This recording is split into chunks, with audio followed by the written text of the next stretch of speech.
என்றும் புதியது,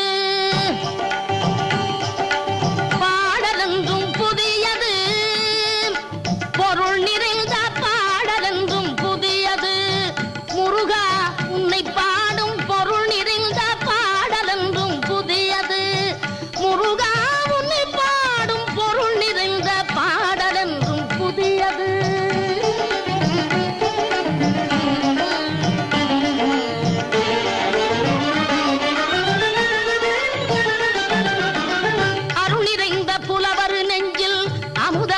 தமிழ் கொடுத்த பொருள் நிறைந்த பாடல் என்றும் புதியது. அருள் நிறைந்த புலவர் நெஞ்சில் அமுதம் என்னும் தமிழ் கொடுத்த பொருள் நிறைந்த பாடல் என்றும் புதியது. முருகன் என்ற பெயரில் வந்த அழகே என்றும் புதியது. முருகன் என்ற